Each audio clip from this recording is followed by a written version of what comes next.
Welcome. It is Friday, February 23rd, 2018, and we're trying to turn a box truck into a luxury RV. Today we're working in the basement. I know, again, we're working on countertops. So if you're not interested in finishing and woodworking and countertops and you want to hear more about RVs, you can just skip this episode, but we're going to talk about finishing countertops a little bit, finishing maple in particular.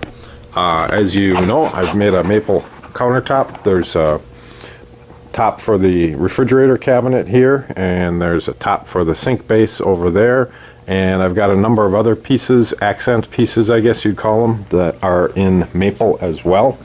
There's a piece for the headboard and the footboard by the bed, and then there's a piece here where you climb into the bed, and then there are three little pieces here which are kind of caps for cubby holes. As you can see, I've dyed them. This is it's called a dark medium reddish brown. I use dye from a company called Transfast, and I've actually mixed the medium reddish brown with a little bit of black and come up with my magical mixture here of 12 times red, 1 times black, and you can see I've used it for a few projects already. Maple is really a challenge to finish. If you try to stain maple, I think personally it looks like crap. It just looks very blotchy. But this Transfast dye, it sinks into the wood, and it really gives the wood, I think, some depth and luster. You can see this piece has some nice bird's eye mapling and also has some waviness here in the back. And as I turn around in the light, you see it's almost a translucent. It's got some real depth to it. So personally, I think when it comes to maple, dyeing it is the only way to go. Don't even bother staining it. You can see how it kind of turns from light to dark depending upon which way your eye goes. So it's got a little bit blotchy on this piece, but again, you turn your eye and it just changes. So I think it adds a real luster. So these have been sanded down to 220 grit, and I lightly sprayed them with a little just plain clear water, just tap water. And then I hit them again with the 220 grit, so that raised the grain and knocked the grain down such that when I came back with the dye, it didn't raise the grain a second time. So at this point, they're pretty smooth yet. You can see I've got it sanded nicely around the corners. This countertop has a couple boards that are kind of interesting. They're a little softer wood. This was that spalted maple. Had the streaks in it, and if you remember some time ago I filled in some of the wormholes here with epoxy, and maybe that wasn't the best idea, because as you can see the epoxy did not take the dye, so I've got all these white epoxy marks. The ones I didn't fill, they're kind of filled with a soft, pithy, almost a worm, whatever that's left of the wood. You know, that sucked up the dye like crazy. The other thing about this dye, I put it on with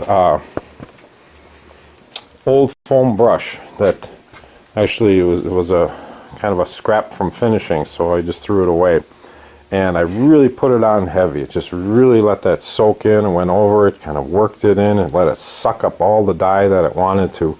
And then I came along with a quote-unquote clean cloth. I did this last night and wiped any of the excess dye off. Back talking about the filling here, using this epoxy, I also used it on some of the little wormholes, and for the wormholes it worked out okay. It was just some of these bigger holes that are showing up not the best.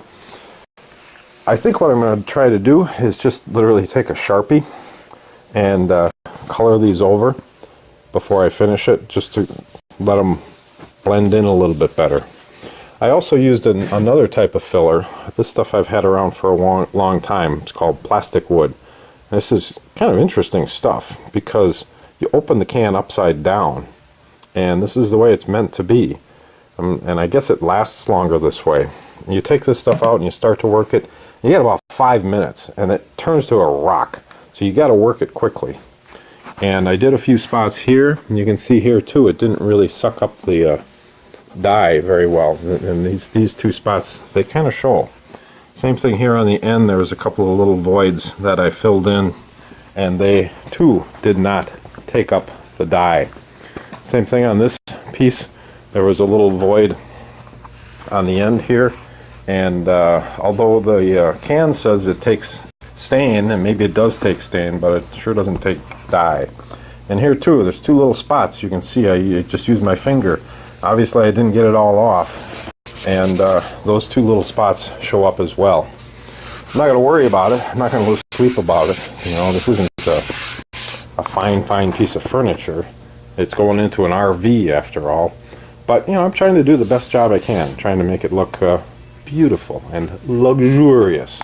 So, I got it sanded, I got it dyed. The next step is to put a top coat on, a finish.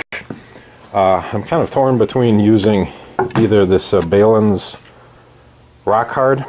I've used this on a couple of projects, and if it works out well, the stuff is fantastic. It just makes for a wonderful tabletop, bar top kind of finish, super clear.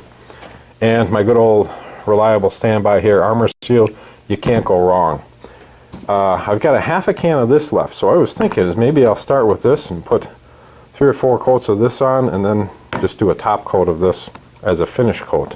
I'm going to use this board as a test, so as I'm going along I'm going to test it. And the reason I'm testing it is one time I used this and ended up with all these fish eyes, and I had to sand it all off, and the project was really a lot of work, and I even wrote the company and said, what's going on with all these fish eyes? And they said, well, you got some silicone on there, there's something on the finish underneath. I don't know.